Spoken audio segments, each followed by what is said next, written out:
अधूरे पुल से कार गिरने का मामला सोशल मीडिया पर आपने जरूर देखा होगा, जिसमें गूगल मैप को जिम्मेदार ठहराया जा रहा है। तो चलिए आज जानते हैं कि इसके पीछे की पूरी कहानी क्या है। नमस्कार, आप देख रहे हैं इन्फिनिटी लाइव। उत्तर प्रदेश के बरेली में हुए कार हादसे के मामले में लोक निर्माण विभाग ने 4 लोगों के खिलाफ नामजद मुकदमा दर्ज किया है। पुलिस को दी गई तहरीर में गूगल मैप के क्षेत्रीय प्रबंधक को भी जिम्मेदार माना गया है। बीते रविवार की सुबह एक लापरवाही की वजह से कार सवार 3 युवकों की मौत हो गई थी। ऐसा माना जा रहा है कि ये युवक गूगल मैप को देखकर एक पुल पर चढ़ गए थे। यह पुल अभी पूरी तरह तैयार नहीं था और कार आगे जाकर सीधा नीचे गिर गई। इस मामले में गूगल मैप के क्षेत्रीय प्रबंधक के खिलाफ भी मुकदमा दर्ज करने की मांग की गई है। इस बीच गूगल के प्रवक्ता ने कहा है कि वो इस मामले की जांच में सहयोग करेंगे।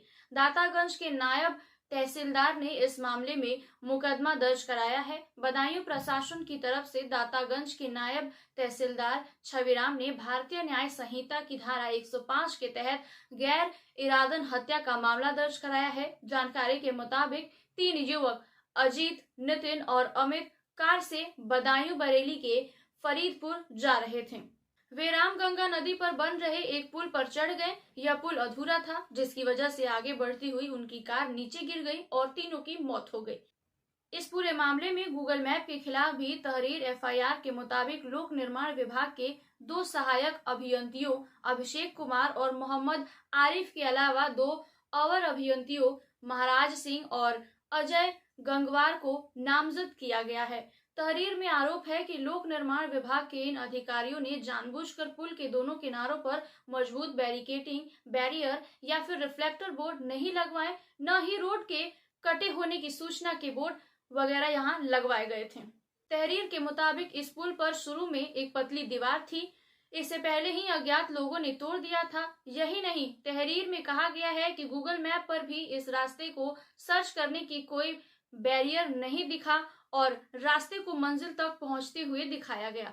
नायब तहसीलदार ने अपनी तहरीर में लिखा है कि यह घटना उपरोक्त लोगों की घोर लापरवाही की वजह से हुई है। इसलिए अनुरोध है कि लोक निर्माण विभाग के उपरोक्त अधिकारियों, गूगल मैप के क्षेत्रीय प्रबंधक और अज्ञात ग्रामीणों के खिलाफ संबंधित धाराओं में मुकदमा दायर करके जरूरी कार्रवाई करने का कष्ट करे। हालांकि दातागंज थाने के प्रभारी गौरव बिश्नोई ने बयान दिया है कि जांच चल रही है। अगर गूगल मैप वाले कसूरवार होंगे तो उनको भी अभियुक्त बनाया जाएगा। अभी फिलहाल गूगल के अधिकारियों को एफआईआर में नामजद नहीं किया गया है। इस पूरे मुद्दे पर गूगल ने क्या कहा, चलिए आपको बता देते हैं। इस घटना के बाद बीबीसी हिंदी ने गूगल मैप को एक ईमेल भेजा था, जिसके जवाब में गूगल के प्रवक्ता ने कहा कि मारे गए लोगों के परिवार वालों के प्रति हमारी पूरी सहानुभूति है। हम लोग संबंधित अधिकारियों के साथ काम कर रहे हैं और जांच में अपना सहयोग दे रहे हैं। मरने वालों में 30 साल की नितिन कुमार और उनके चचेरे भाई अमित कुमार और अजीत कुमार है। नितिन और अमित फारूकबाद के रहने वाले हैं, वहीं अजीत उनके दूर के रिश्तेदार लगते हैं। वे मैनपुर के रहने वाले थे।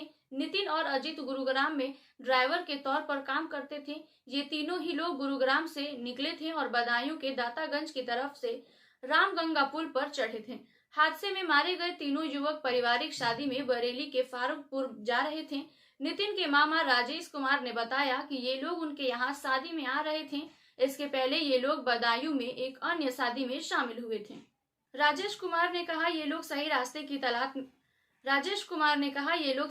की तलाश में मोबाइल नेविगेशन के जरिए आ रहे थे। जब ये बरेली के फरीदपुर थाना क्षेत्र के खलगुर गांव के पास रामगंगा पुल पर पहुंचे तो नीचे गिर गए। परिवार वालों का कहना है कि शायद नेविगेशन सिस्टम ने भी इस बात के लिए आगाह नहीं किया कि आगे रामगंगा का पुल टूटा हुआ है। हादसे के बाद जब लोगों ने नेविगेशन सिस्टम चेक किया तो उनको भी रास्ता साफ दिखाई दे रहा था।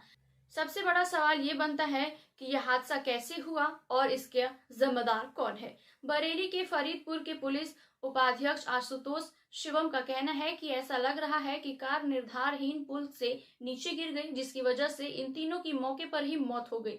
पुलिस उपाध्यक्ष के मुताबिक यह पुल अधूरा था। पुल पर कोई बोर्ड या बैरिकेड भी नहीं था। इसकी वजह से तेज गति से आ रही उनकी कार नीचे गिर गई। हालांकि समाचार एजेंसी पीटीआई की एक रिपोर्ट के मुताबिक इस पुल का एक हिस्सा बाढ़ की वजह से गिर गया था। इसके बाद इस पर लोगों का आना जाना बंद हो गया। इसकी कोई चेतावनी नहीं थी, इसकी वजह से हादसा हुआ। स्थानीय लोगों का यह भी कहना है कि साल 2022 में जब नदी में बाढ़ आई थी तो इस पुल का एक हिस्सा बह गया था। फरीदपुर के एसडीएम गुलाब सिंह ने मीडिया से कहा कि यह पुल यूपी स्टेट ब्रिज कॉरपोरेशन की तरफ से बनाया जा रहा है। बदायूं की तरफ से इसकी ओर आने वाली सड़क खुली हुई थी, जिसकी वजह से यह हादसा हुआ है। इसमें इसके जांच के आदेश दिए गए हैं और दोषियों के खिलाफ कार्रवाई की जाएगी। पुलिस के मुताबिक उन्हें तकरीबन सुबह 9:30 बजे स्थानीय लोगों ने हादसे की खबर दी। हालांकि ऐसा लगता है कि यह हादसा भोर में हुआ है। घटनास्थल पर मौजूद स्थानीय लोगों का कहना है कि पुल पर किसी भी तरह की कोई बैरिकेडिंग नहीं की गई थी। स्थानीय लोगों के मुताबिक सुबह के वक्त धुंध भी थी, यह भी हादसे का एक वजह हो सकता है। बरेली के पोस्टमार्टम हाउस पर जमा मृतक के रिश्तेदारों ने आरोप लगाया कि इसके लिए प्रशासन जिम्मेदार है। एक और रिश्तेदार मनोज कुमार सिंह का कहना है कि अगर प्रशासन पुल पर बैरिकेड लगा देता तो यह हादसा नहीं होता। मनोज ने मांग की है कि किसी अन्य के साथ इस तरह का हादसा ना हो, इसलिए दोषियों पर कड़ी से कड़ी कार्रवाई होनी चाहिए।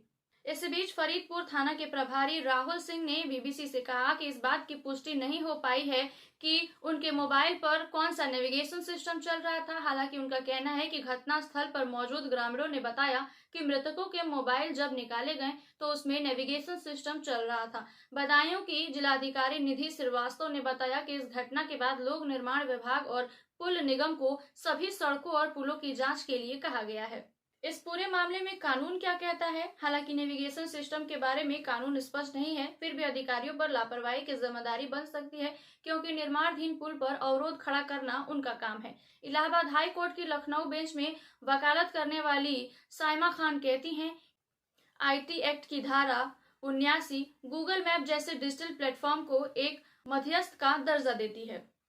साइमा के अनुसार इस प्रावधान के तहत अगर कोई प्लेटफॉर्म केवल तीसरे पक्ष के जरिए दी गई जानकारी जैसे सड़क, जगह वगैरह को प्रसारित करता है और उसकी सीधी भागीदारी नहीं है तो उसे कानूनी रूप से जिम्मेदार नहीं ठहराया जा सकता। हालांकि अगर यह साबित हो जाए कि प्लेटफॉर्म को डेटा में गलत जानकारी थी और इसके बावजूद इसे ठीक नहीं किया गया तो सेफ हार्बर प्रोटेक्शन खत्म हो सकता है। Safe harbour protection digital platform की तीसरे पक्ष या यूजर द्वारा साझा की गई जानकारी की जवाबदेही से बचाता है, जिसकी जिम्मेदारी तभी साबित होगी जब उनकी सीधी लापरवाही का प्रमाण मिले। वहीं लखनऊ में हाईकोर्ट की ही अधिवक्ता अभिषेक दीक्षित का कहना है कि अगर किसी घटना के दौरान मध्यस्थ प्लेटफॉर्म की गलत जानकारी के कारण कोई दुखद घटना होती है तो यह तय करना कि कानूनी तौर पर कौन जिम्मेदार है काफी जटिल हो सकता है।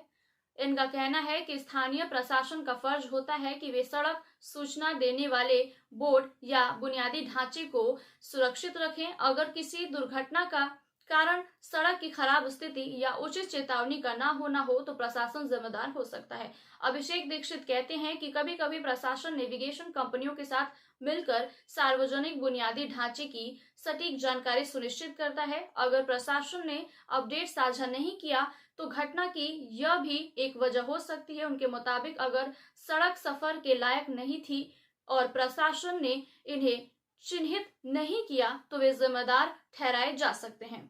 अब इस पूरी घटना का सोशल मीडिया पर क्या असर है और सोशल मीडिया पर क्या प्रतिक्रिया है, आइए उसके बारे में बात कर लेते हैं। एक रिपोर्ट के मुताबिक भारत में करीब 46 करोड़ लोग नियमित तौर पर सोशल मीडिया का इस्तेमाल करते हैं। अर्बन मोबिलिटी के मुताबिक मोबाइल इस्तेमाल करने वालों में 45% लोग स्मार्टफोन इस्तेमाल करते हैं। इसमें 26% लोग रास्ता तलाशने के लिए नेविगेशन सिस्टम का इस्तेमाल करते हैं। ज्यादातर लोग नेविगेशन का इस्तेमाल छोटे रास्ते तलाशने, ट्रैफिक की जानकारी और आगे जाने का समय पता करने के लिए करते हैं। इसकी मदद से लोग सफर के बेहतरीन तरीके की तलाश भी करते हैं। दुनिया भर में कई तरह के नेविगेशन ऐप हैं। इसमें Google map, Apple map, web, Yahoo, Sygic, TomTom प्रमुख है। इनमें गूगल को सबसे ज्यादा लोग इस्तेमाल करते हैं। यह ट्रैवल में परेशानी और बदलाव को भी दिखाता है। हालांकि गूगल सार्वजनिक तौर पर उपलब्ध सूचना का इस्तेमाल करता है। अब आगे ये देखना है कि इस पूरे घटनाक्रम में क्या कदम उठाए जाते हैं। 3 लोगों की मौत हुई है, कानून क्या करता है, अदालतें क्या कहती हैं और परिजन क्या कहते हैं। ऐसे और तमाम खबरों को जानने के लिए देखते रहिए infinity live. Please like, share and subscribe my YouTube channel.